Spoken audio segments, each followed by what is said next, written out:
It was just one night. Don't ruin the wedding, she begged after I found the text 2 weeks before. I canceled my half. Kept the honeymoon tickets. On what should have been our wedding day, I was alone on a beach in Bali. She was explaining to 200 guests why the groom didn't show, while her family blew up my phone all morning, demanding I show up anyway. Hey viewers, before we move on to the video, please make sure to subscribe to the channel and hit the like button if you want to see more stories like this. Thanks. I found the text 2 weeks before the wedding. It wasn't even an accident. I was making coffee, the morning sun streaming into the kitchen of the apartment we'd bought together. Our home. Her phone buzzed on the countertop, a violent little shudder against the granite. I glanced down, expecting a notification from her wedding planner app or a text from her bridesmaid. The screen lit up. Mark Redhart. Last night was a mistake, but God, what a mistake. The world didn't slow down. It didn't have to. It simply stopped. The sound of the coffee grinder faded into a distant, meaningless whir. My own breath hitched in my throat, a trapped, useless thing. I stood there, frozen, staring at those words as if they were a snake coiled on the counter. My hand, moving on its own, reached out and picked up the phone. Her password was our anniversary, a detail so cliché it made my stomach lurch. 1019. The phone unlocked, opening directly to the message thread.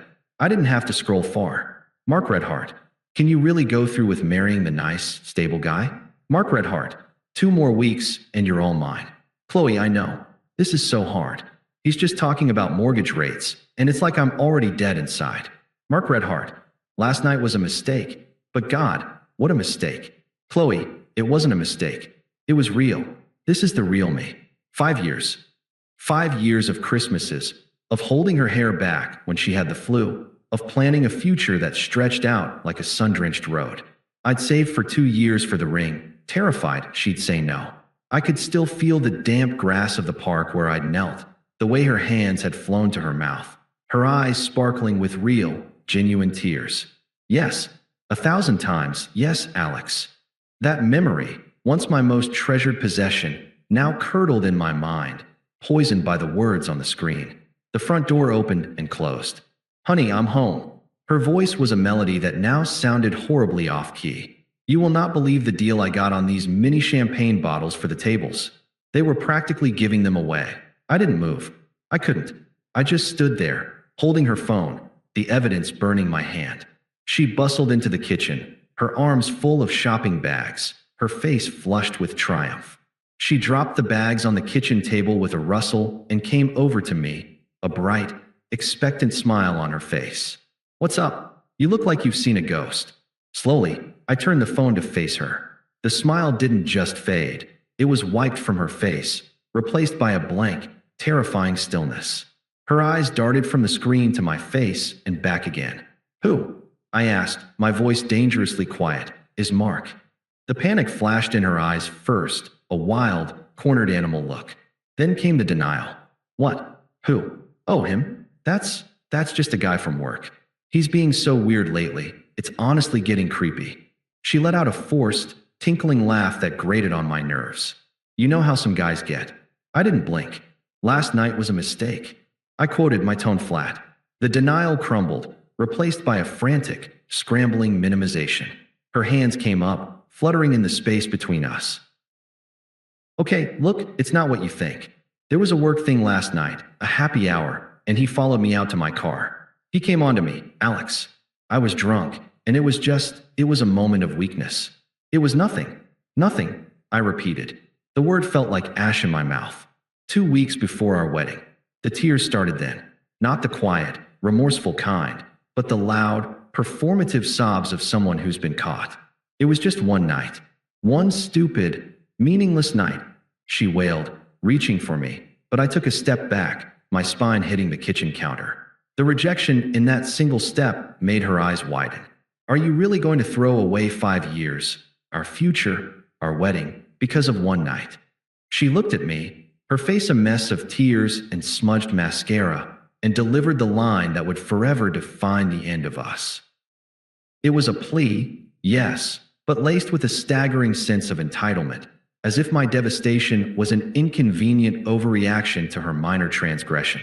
Don't ruin the wedding, Alex, please. Don't ruin the wedding. The words hung in the air between us, a perfect, poisonous summary of her priorities. It wasn't, "I've ruined us," or "I've broken your heart." It was, "Don't ruin the wedding. The show must go on."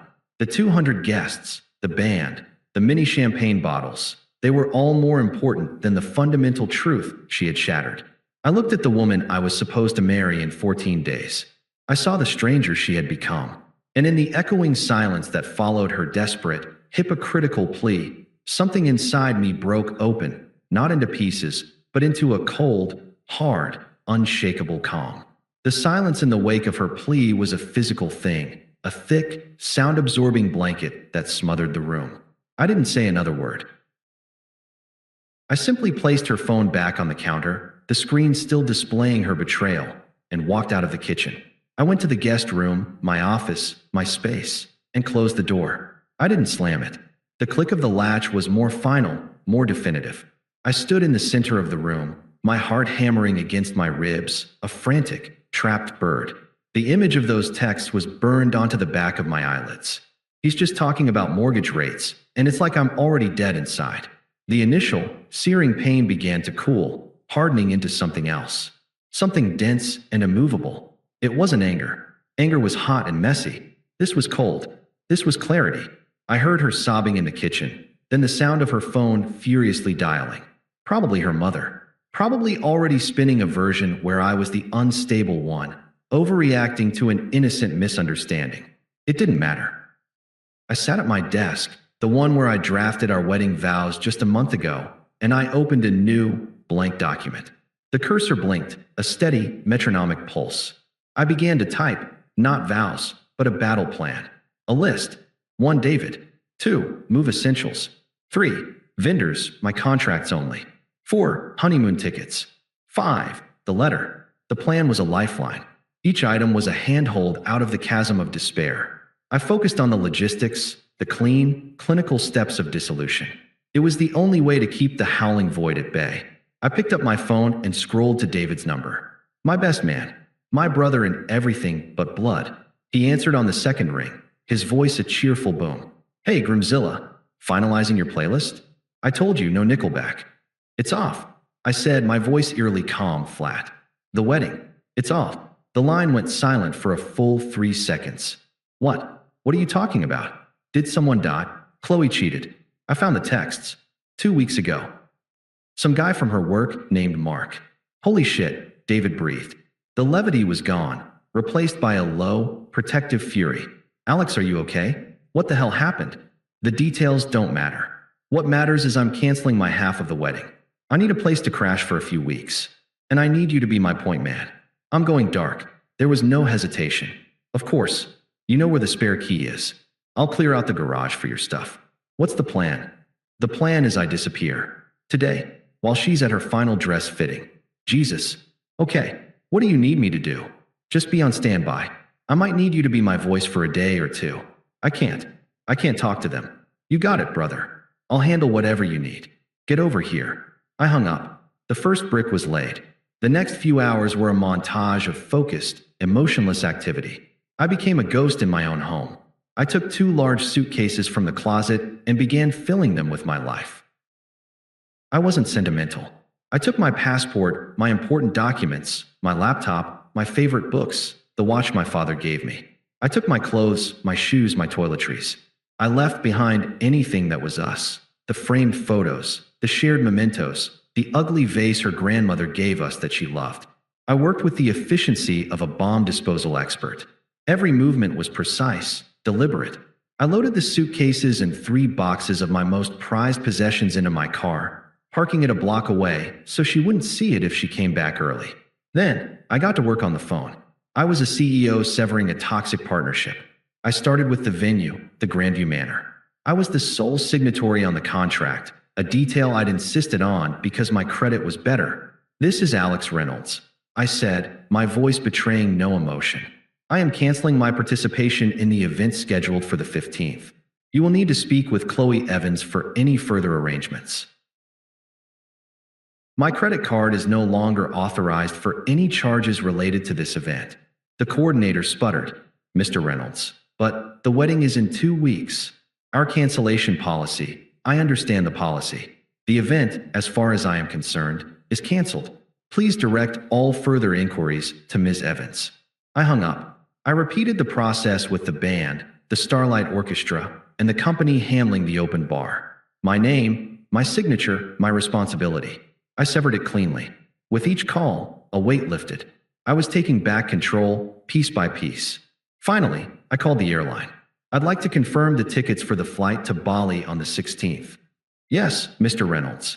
2 first-class tickets, non-refundable. Just one, I said, a grim, determined smile touching my lips for the first time. Please change the reservation to a single passenger. Me. And the other ticket? Cancel it. I hung up. The honeymoon was mine. A solo journey to the other side of the world, paid for with the money I'd earned. The irony was perfect. The final task was the letter. I sat back at my desk and pulled out a single sheet of plain paper. I didn't need a speech.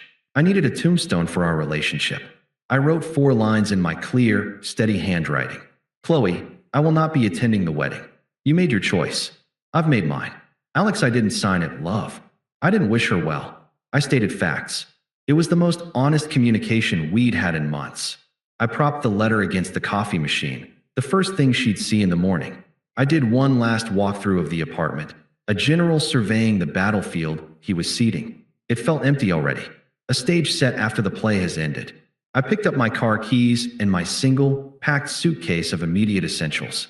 I walked out the front door, pulling it closed behind me with that same soft, final click. I didn't look back. I drove to David's, the city lights blurring past. I wasn't the betrayed fiancé anymore. I was a man with a plan, and the plan was just beginning. The sun crested the horizon over Bali like a slow, gentle fire, painting the sky in shades of peach and lavender. The air was warm and heavy with the scent of frangipani and salt. I stood on the fine, white sand, the Indian Ocean washing over my bare feet in a soft, rhythmic hush. In my hand was a cup of strong, local coffee. In my soul, there was a silence I hadn't known was possible. It was my wedding day. The irony was so perfect it was almost poetic. I should have been standing in a tuxedo, my stomach knotted with nerves, surrounded by the clatter of a hectic church. Instead, I was here, in board shorts and a thin linen shirt, watching the world wake up in serene, breathtaking beauty. The only knot in my stomach was from the unfamiliar spice of the coffee. I had chosen a quiet, secluded resort in Uluwatu, all stone and dark wood built into a cliffside. There were no happy couples here, just a handful of solo travelers and the serene, smiling staff. It was the antithesis of the circus I had left behind. My phone, with its new, temporary SIM card, sat on the little wooden table beside my lounger. Only one person in the world had this number, David. As the sun fully emerged, casting a golden path across the water, the phone began to vibrate. It didn't ring. I had it on silent.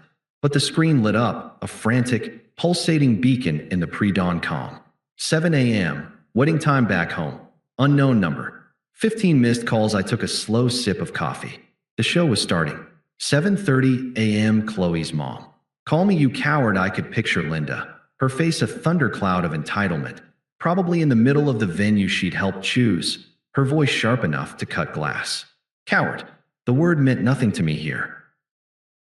8 a.m. Qley's dad. Son, we need to talk about this. This isn't how men handle things. The appeal to my masculinity. The classic, be a man and come get publicly humiliated argument. I watched a tiny crab skitter across the sand. 8:30 a.m. Qley's sister. She's crying her eyes out. How could you do this to her? The sheer, breathtaking audacity of it almost made me laugh. The hypocrisy was a tidal wave, and I was safely on the shore. Then, David's texts began to arrive. My window into the cataclysm. David, 9 a.m. dude. It's a shitstorm. I'm here, just lurking near the gift table. The venue coordinator is having a full-blown panic attack. She just found out you canceled the band and the bar. They're only getting half the payment. Qley's mom is screaming about suing you. I felt a flicker of satisfaction, cold and clean. Not revenge, but justice. The logical consequence of her actions, playing out in real time. David, 9:30 a.m. update. The florist just arrived. Linda tried to refuse the delivery, saying the contract was void. The florist said the contract is with Alex Reynolds, and if she doesn't pay cash on delivery, he's taking the arrangements back. The guests are starting to arrive. This is the most awkward thing I've ever seen. People are just standing in the courtyard, holding their gifts, not knowing what to do. I could see it perfectly. The confused murmurs. The women in their expensive hats, the men in their uncomfortable suits, all milling about with no ceremony to attend. The social catastrophe of it all was far more devastating than any scene I could have made. David, 10 a.m., ceremony time, this is legendary. The officiant just took his place at the altar. The music started. Everyone sat down. And then nothing. No groom. The music stopped. After 5 minutes of confused whispering, the door to the bridal suite opens. A long pause. I leaned forward, my coffee forgotten. David, 10:05 a.m., she's coming out. Not on her dad's arm. Alone. She's in her full wedding dress, hair and makeup perfect, but her face is a swollen, red mess. She walks to the front, where the officiant is looking pale as a ghost. She takes the microphone. My heart was calm. My breathing was even. David, 10:07 a.m., she just said. The wedding is off. Alex couldn't go through with it. Her voice was all shaky. Someone in the back, I think it was my cousin Steve, yelled why. The whole place heard it. She just broke down. Full on, ugly cries sobbing into her bouquet. It's a train wreck. I'm leaving before her mom sees me. My work here is done. I put the phone down. The image was complete. The perfect, beautiful wedding. The event she valued above our relationship had curdled into a public spectacle of humiliation. She had told her version. I couldn't go through with it. A final, cowardly lie to avoid admitting her own guilt. But everyone in that room knew. The truth has a way of seeping through the cracks. A strange, morbid curiosity gripped me. I needed to hear it. I needed to hear the sound of the wreckage. I went into my phone's settings and, with a few taps, unblocked Qley's number. It took less than 60 seconds. The phone lit up, her name flashing on the screen like a specter from a past life. I let it ring 3 times, watching the waves roll in, before I accepted the call and put the phone to my ear. I said nothing. Alex. Her voice was a ragged, hysterical sob, torn apart by hyperventilation. Oh my God, Alex, please. Where are you? You have to come. Everyone is here. My family, my friends. You're humiliating me. I remained silent, letting the sound of the Balinese waves, a soft, rhythmic crash, filter down the line. Please, she screamed, her voice cracking. I'm sorry. I'm so sorry. It was a mistake. I'll do anything. Just come and marry me. We can fix this later. Just please don't do this to me today. That was it. The final, stunning reveal of her character. Just come and marry me. We can fix this later. She was still trying to manage the crisis, to get through the performance, willing to chain us both to a lie for the sake of appearances. I finally spoke, my voice calm and steady, a stark contrast to her chaos. I'm not ruining the wedding, Qley. You did that 2 weeks ago. I'm just not attending the wreck. There was a sharp intake of breath, followed by a guttural sound of pure fury. The mask was fully off now. You selfish bastard, she shrieked. Do you have any idea what you're doing to me? To my family? You're going to throw away everything for one night. The repetition of her own twisted logic was its own punishment. She was trapped in it. Goodbye, Qley, I said, my tone final, flat, and utterly devoid of emotion. I ended the call. I didn't wait for her response. I navigated back to my settings, blocked her number again, and then I did something I should have done long ago. I opened my contacts, found her name, and pressed delete. She was gone. I walked down to the water's edge, the warm foam washing over my ankles. The sun was high now, warm on my skin. In the distance, a fisherman was guiding his wooden outrigger canoe. Life was moving forward. My phone was silent. The chaos was 10,000 miles away, a distant storm I had safely weathered. I was alone on my wedding day, and for the first time since I'd found those texts, I was completely and utterly at peace. I returned from Bali 2 weeks later, my skin sun-kissed and my spirit quiet. The frantic energy of the city felt alien after the rhythmic lull of the ocean. I moved into David's spare room, a temporary base camp while I searched for a new apartment. The hunt was clinical, efficient, I chose a modern high-rise with a view of the river, a clean break from the cozy, street-level life I'd shared with Qley. I signed the lease without a moment's sentimentality. It was a shell, but it was my shell. The fallout from the wedding began to trickle in, not through my blocked channels, but through the resilient grapevine of mutual friends and David's loyal reporting. The story was even better than I could have imagined. The first gem came via a voicemail from an unknown number I hadn't gotten around to blocking. It was Jessica, Qley's maid of honor, her voice strained with performative concern. "Alex, hi, it's Jessica. Look, I know things are complicated, but I thought you should know. That guy, Mark, from her work, he ghosted her. The day after the wedding, he told her he couldn't handle the drama and transferred to a different branch. Can you believe it?" I could, actually. It was the most predictable twist in the story.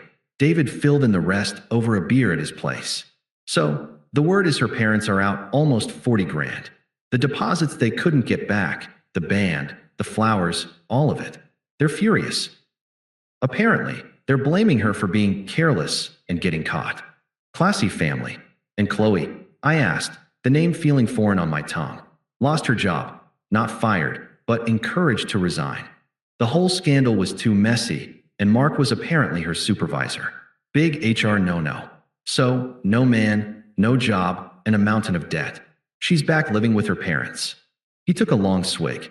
Karma's a bitch, and she works fast. I felt nothing. No schadenfreude, no pity. It was just data. The logical, earned consequence of a series of terrible choices. The final piece of the puzzle arrived in my email inbox. It was from Qley's mother, Linda. The subject line was a mother's plea.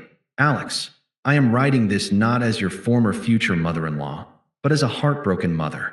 What you did to my daughter was cruel and cowardly. You humiliated her in front of everyone she loves. You have torn our family apart. Despite your unforgivable actions, Qley still loves you. She is a wreck. She barely eats. She doesn't sleep. She has lost everything because of you. Her job is gone. Her reputation is in tatters. She needs stability. She needs you. You made a vow to her, even if the ceremony didn't happen. A real man honors his commitments. I am begging you, as her mother, to call her, to be the bigger person and fix this. You can still salvage something from this mess. She is waiting for you to do the right thing." Linda, I read it once, then deleted it. The audacity was almost impressive. I was the villain for reacting to the betrayal, not her daughter for committing it. I was the one who needed to salvage the mess she had made. It was a masterpiece of narcissistic logic. I felt a distant, academic disgust, but no anger. She was simply noise. A month after I returned, I had to face the last tangible remnant of our life together, the shared storage unit. We'd split the cost to store furniture we'd inherited but didn't have space for. I'd scheduled a final pickup for my half, a few antique chairs that had been my grandfather's. The unit was in a sprawling, impersonal facility on the edge of the city. I pulled my rented truck into the lot, the morning air still cool. As I approached the roll-up door, a figure emerged from the shadow of a concrete pillar. It was Qley. She looked diminished.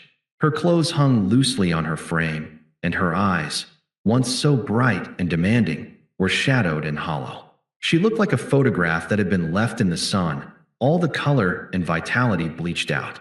"Alex," she said, her voice a fragile whisper. I didn't stop walking. I inserted the key into the unit's lock. "Qley, I got your email about clearing out the unit today." She hugged her arms around herself. "I had to see you." I grunted in acknowledgement, rolling the heavy door up with a loud, metallic rattle. The smell of dust and old wood wafted out. "I lost my job," she blurted out, as if she'd been holding it in. "My parents are furious. They're making me pay them back. I'm a joke. Everyone is talking about me." I began loading the first chair into the truck, my movements efficient and uninterested. "That's unfortunate." She flinched as if I'd slapped her. "That's it. That's unfortunate." Her voice gained a shrill, desperate edge. "We were supposed to be a team. You were supposed to be my husband. You were supposed to forgive me." I stopped, turning to face her fully. My expression was neutral, my gaze level. "No, I was supposed to be your partner. You were supposed to be faithful. You failed your part long before I failed the duty I never agreed to, being the forgiving cuckold. The vulgar, clinical word hung in the air between us. It stripped away the romance, the excuses, and laid the situation bare. Her face crumpled. She started to cry again, but these weren't the performative sobs of the kitchen or the hysterical wails of the wedding day. These were quiet, defeated tears of genuine despair. "Don't you miss it?" she pleaded, her voice breaking. "Don't you miss us?" This was the moment, the final question that had echoed in my head for weeks. I looked at her, at the ghost of the woman I'd loved, and I felt a profound and absolute nothing. No love, no hate, not even a flicker of nostalgia. I gave her the truth. It was my final gift and my final weapon. "No, Qley, I don't." My voice was soft, but it carried the weight of stone. "I miss the man I was before I found those texts, and I'm finally getting to know him again." I walked to the driver's side of the truck and opened the door. I looked back at her one last time, my gaze sweeping over her without lingering. "I wish you well, but we are done. Please don't contact me again." I got in the truck, started the engine, and pulled away. I didn't look in the rearview mirror. I didn't see if she collapsed or stood frozen. She was already part of my past, a closed chapter. As I merged onto the highway, heading toward my new, empty apartment, I didn't think about her tears or her ruin. I thought about the weight of the antique chairs in the back, a tangible link to a past I was proud of long before her. I thought about the silence of my new home, waiting to be filled with my own choices, my own peace. The sound of the waves in Bali was gone, but the stillness they had taught me remained. I had faced the storm, not with a fight, but with a calm exit. And on the other side, I found a freedom more valuable than any wedding, any relationship built on a lie. The bullet had been dodged. The rest of my life was waiting. Thanks for watching. Make sure to subscribe to the channel and hit the like button. What do you think about this story? Share it in the comments.